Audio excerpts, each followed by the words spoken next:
Vincent de Paul Massassa, ministre gabonais du pétrole et du gaz, a convié les chefs d'entreprise exerçant dans le secteur pétrolier, notamment à Dax Petroleum, à Salah, Morel et Prom et Perenco, à une réunion d'urgence. Les échanges entretenus entre ces opérateurs pétroliers et le patron de leur ministère de tutelle étaient axés essentiellement sur la question relative aux revendications manifestées par les communautés riveraines des sites pétroliers opérés par leurs sociétés. Des réclamations ayant occasionné il y a quelques jours une prise d'otage dans la zone de Mandjindolo. Nous avons réuni autour de la table cet après-midi les directeurs généraux des sociétés pétrolières exerçant leur activité au Gabon et particulièrement Catch.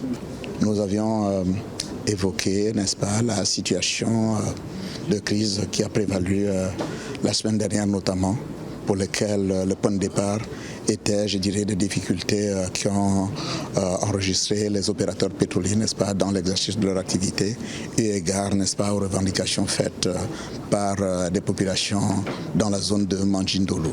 Trouver des pistes de solutions face aux nombreuses crises souvent observées en période électorale. Le renforcement des capacités du personnel en vue de favoriser l'emploi des jeunes Gabonais figurait parmi les sujets primordiaux abordés au cours de cette réunion de sortie de crise.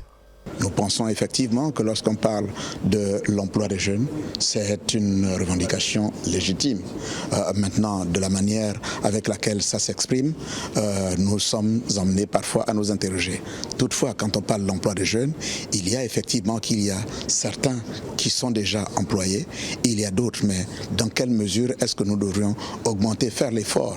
Les appréciations émises par ces opérateurs pétroliers quant à la teneur des échanges entretenus à cet effet sont d'autant plus favorables, si bien que la volonté de l'administration de tutelle à les accompagner dans une meilleure prise en compte des aspirations des populations demeure d'actualité. Nous apprécions que M. le ministre ait tenu cette réunion après tous ces événements, parce qu'il était quand même de bonne loi que nous puissions échanger, qu'il puisse comprendre exactement la situation et le travail qui est fait par les opérateurs pétroliers et que nous puissions accorder nos violons par rapport à tout ce qui se fait. Cette rencontre d'urgence a été également l'occasion pour ses partenaires économiques d'énoncer quelques projets en cours d'exécution pour le grand bonheur des populations environnantes. Nous avons un certain nombre de projets qui sont, je vous disais, en cours et qui vont voir le jour.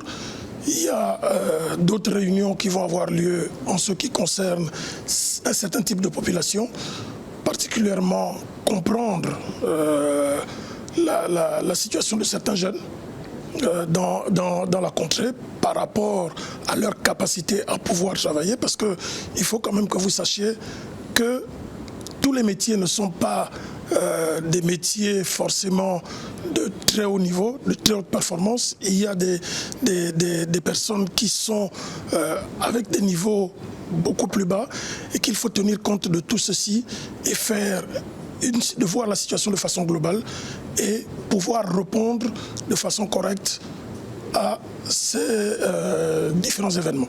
Rappelons en toute fin utile que la loi pétrolière promulguée en 2019 par le chef de l'État gabonais et les contrats pétroliers qui s'adossent permettent en effet la prise en compte des sollicitations des populations locales à travers des fonds de concours.